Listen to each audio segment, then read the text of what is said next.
Morning सगळ्यांना. आज मी मस्त असे चुरमा लाडू बनवणार आहे. तर तुम्ही बघू शकता इथे किती छान आणि सुंदर असे चुरमा लाडू माझे बनलेले आहेत. तर आपण थोडाही विलक्षण न करता आपण चुरमा लाडूची रेसिपी बघूया आपण. तर त्याच्यासाठी मी इथे घेतलं आहे 1 वाटी रवा. वाटीची साईज लहान आहे, ती सेम वाटी बेसन आणि 1 मोठी वाटी गव्हाचं पीठ घेतलं आहे आणि तूप घेतलं आहे. तर आता हे आपण जसं आपण चपातीला पीठ मळतो अगदी त्या पद्धतीचंच आपल्याला मळून घ्यायचं आहे पीठ व्यवस्थित. यामध्ये रवा ॲड केला आहे, बेसन ॲड केलं आहे आणि मोहनसाठी घी, आणि घीमध्ये व्यवस्थित ते पीठ असं मिक्स करून घ्यायचं आहे.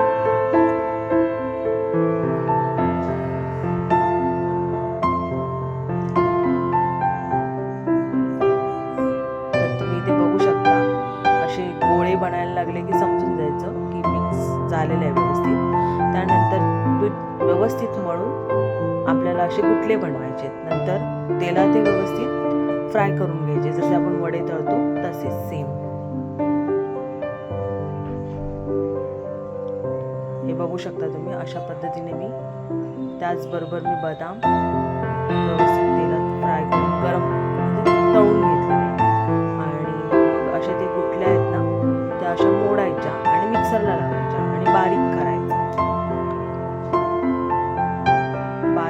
एकदम बारीक करायचं. त्यात मी बदाम आहेत ते पण मिक्सरला लावले. मी काय म्हणजे कट वगैरे करत बसले नाही, मिक्सरलाच एकदम जाडसर वाटून घेतलं. त्यानंतर तव्यात मी तूप घातलं, 2 ते 3 स्पून तूप आणि गूळ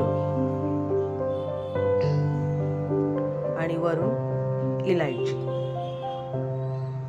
म्हणजेच वेलची. आणि असं तुपामध्ये गूळ घातल्यावरती असं मेल्ट होतं व्यवस्थित आणि तो चीक आपल्याला पिठामध्ये मिक्स करायचा आहे.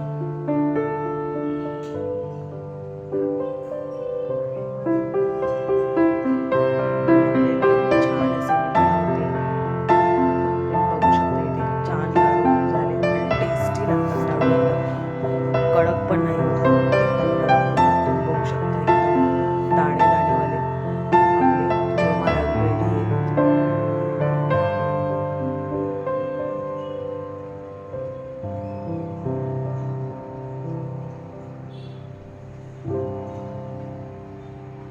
बघू शकता किती छान असे चुरमा लाडू आपले रेडी झालेले आहेत.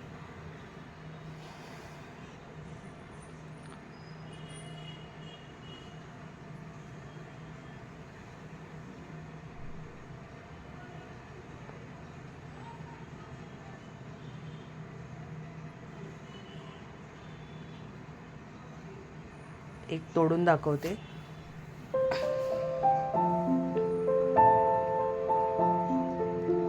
बघू शकता किती छान एकदम दाणे दाणे मला असं बनलेलं आहे चुरमा लाडू, आणि खायला पण एकदम टेस्टी होतात. तर अशा पद्धतीने करा आणि तुमची रेसिपी मलाही सांगा. Bye bye.